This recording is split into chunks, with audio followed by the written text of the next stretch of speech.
Last లో వాళ్ళు జాగ్రత్తగా ఉండాలి కొంచెం. హరియో అందరికి కూడా మీకు క్యాండిల్స్ మ్యాచ్ బాక్సెస్ దగ్గర ఉన్న వాళ్ళకి వచ్చాయా? వాలంటీర్స్ అందరూ ఒక్కసారి హరియో. Yes, correct.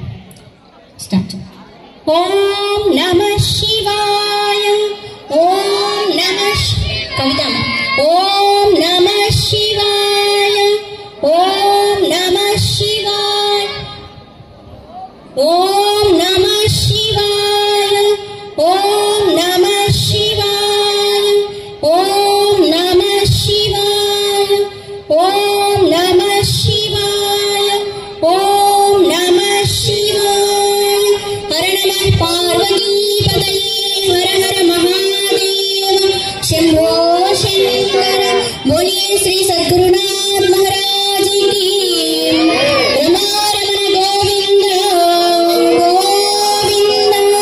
అందరము ఓం నమ శివాయ అని చెప్తాము. వాలంటీర్స్ అందరికి కూడా క్యాండిల్స్ వెలిగించి ఇవ్వండి. ఓం నమ శివాయ. క్యాండిల్స్ ఇవ్వండి, దీపం ఇవ్వండి. ఓం నమ శివాయ.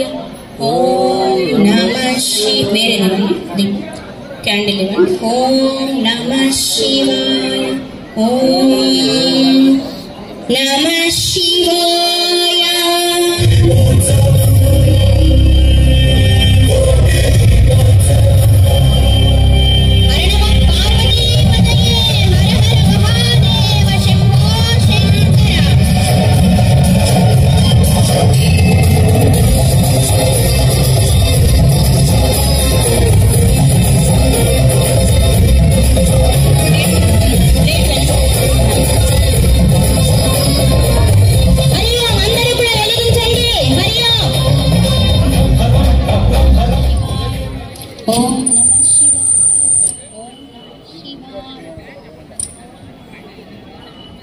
ఓం నమ శివాయ.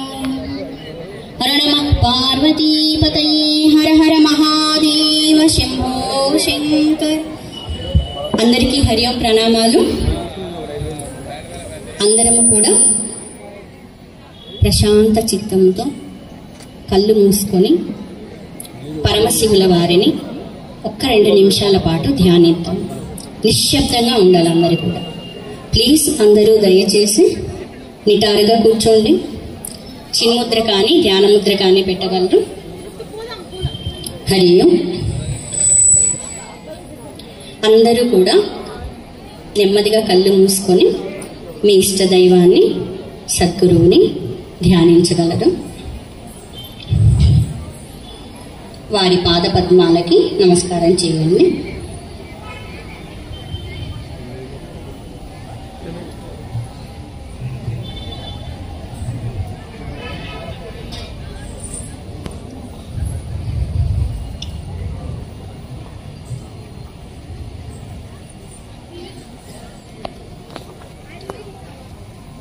అందరం 3 సార్లు ఓంకారాన్ని చెప్పిద్దాము. ఎవరు ఎంత నిశ్శబ్దంగా ఉండి ధ్యానిస్తే అంత మంచి సత్ఫలితం కలుగుతుంది.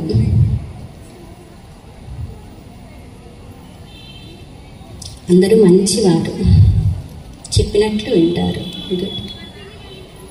అందరూ కూడా మీ మనస్సులో పంచాక్షరి మంత్రం నమ శివాయ అని స్మరణ చేయగలరు. అందరూ దయచేసి కళ్ళు కట్ చేసుకుందాం.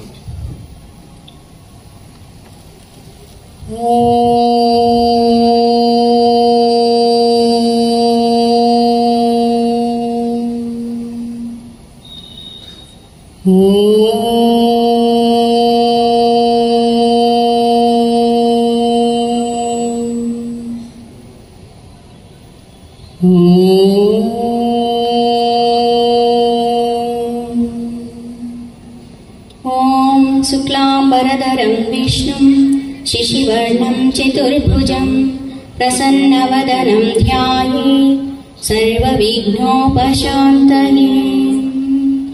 ఓం శ్రీ మహాగణాధిపతయే నమః.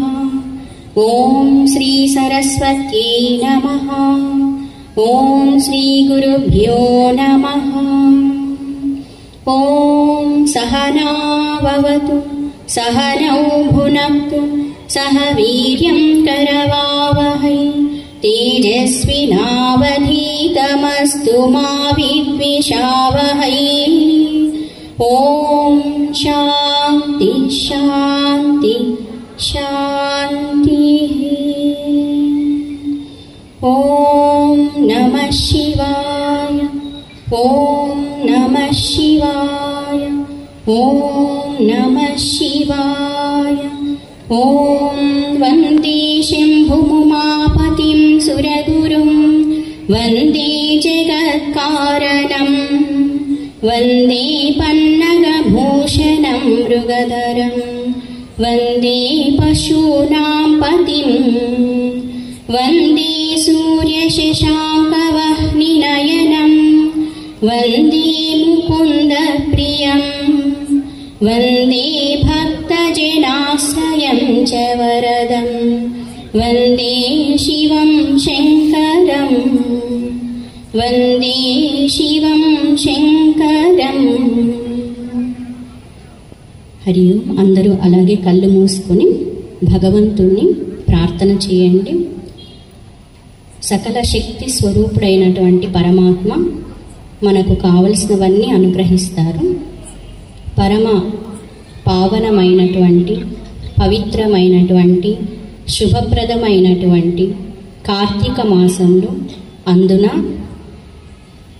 కార్తీక పౌర్ణమి రోజున పరమశివుల వారిని స్మరణ చేసి ఆయన్ని ప్రార్థించి ఆయన అనుగ్రహానికి పాత్రలమవుదాము. అందరూ కూడా ఒక్క నిమిషం పాటు శ్రద్ధతో భక్తితో మంచి మనస్సుతో భగవంతుణ్ణి ప్రార్థించగలరు. మన కోసం, సకల జీవరాశుల శ్రేయస్సు కోసం, భగవంతుని అనుగ్రహం కోసం ప్రార్థన చేయగలరు.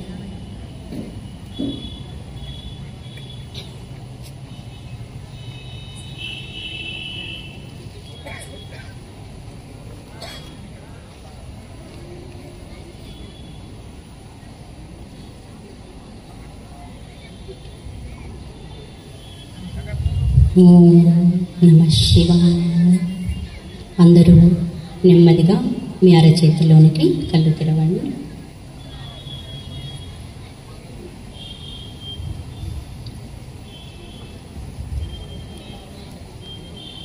మన సనాతన ధర్మం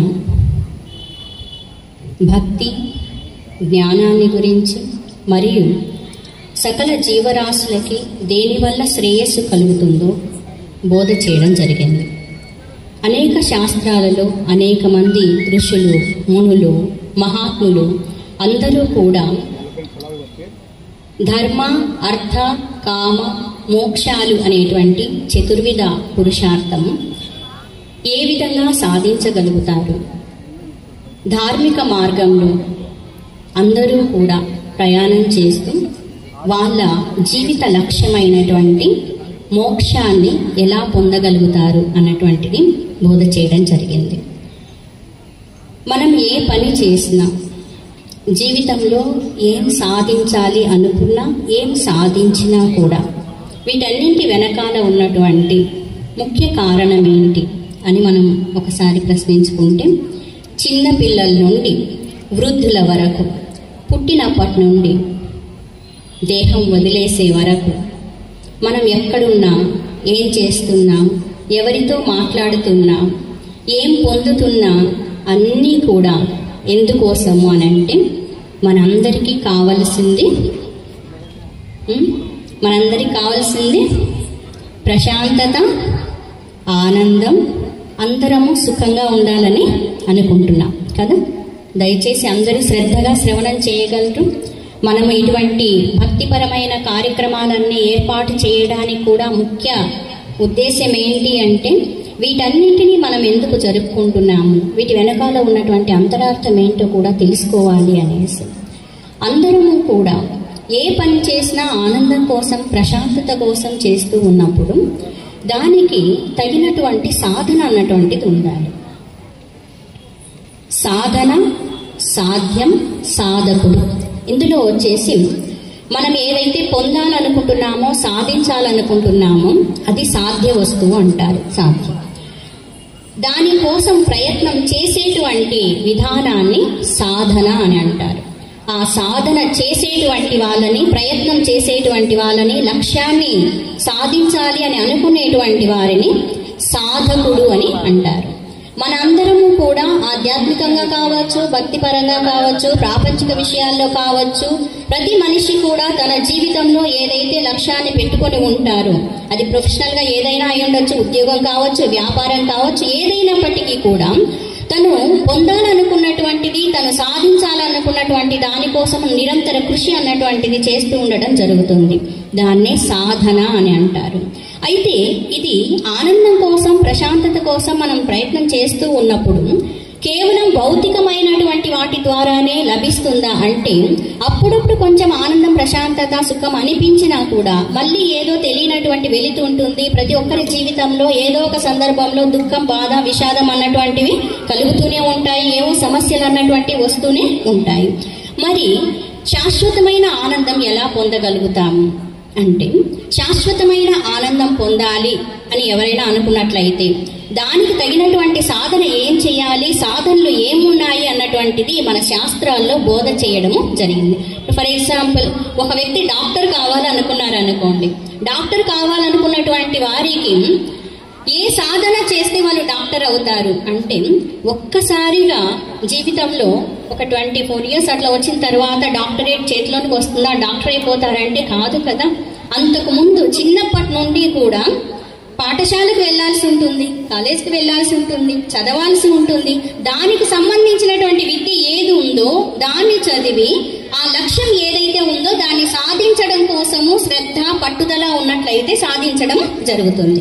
ఎవరి జీవితంలో అయినా మనం ఆలోచించి చూడండి, మనం ఎందుకు ఈ వస్తువులన్నీ సేకరించుకుంటున్నాము, ఎందుకు ఉద్యోగాలు చేస్తున్నారు, ఎందుకు వ్యాపారాలు చేస్తున్నారు, ఎందుకు సంబంధ బాంధవ్యాలన్నీ కలిగి ఉంటున్నారు, ఒక్కసారి ఆలోచన చేయండి. ఇవన్నీ ఎందుకోసం, ఎవరి కోసం, వీటిల్లో శాశ్వతంగా ఉండేటువంటివి ఏంటి? చాలా మందిని అజ్ఞానం కారణంగా మనకి ఇచ్చినటువంటి, భగవంతుడు ప్రసాదించినటువంటి 84 లక్షల జీవరాశుల్లో అతి ఉత్తమమైనటువంటి మానవ జన్మ పొంది ఉండి కూడా మనం ఈ లోకంలో ఉన్నప్పుడు కానీ, దేహాన్ని వదిలేసి వెళ్ళిపోయిన తరువాత కానీ ఎలా ఉండాలి, ఏం చేయాలి అన్నటువంటిది చాలా మంది తెలియకుండానే బ్రతకడము, జీవించడం జరుగుతూ ఉంది. జీవించడం అన్నకంటే బ్రతుకుతూ ఉన్నామని చెప్పొచ్చు అనమాట. అందరిలాగే ఏదో తింటూ ఉన్నాము, వండుకోవడం, తినడం, ఉద్యోగాలు, వ్యాపారాలు చేసుకోవడం, సంపాదించడం, నిద్రపోవడం, ఇట్లాంటివి జరుగుతూ ఉన్నాయి. మరి మానవుడిగా మనకి ఇంత ఉత్తమమైనటువంటి అవకాశం భగవంతుడు ఇచ్చినప్పుడు దీన్ని ఏ విధంగా సద్వినియోగం చేసుకోవాలన్నటువంటిది చాలా ముఖ్యమైనటువంటిది. మనకేం చెప్పున్నారంటే, ఈ ప్రపంచంలో మనం జీవిస్తూ ఉన్నప్పుడు ధార్మిక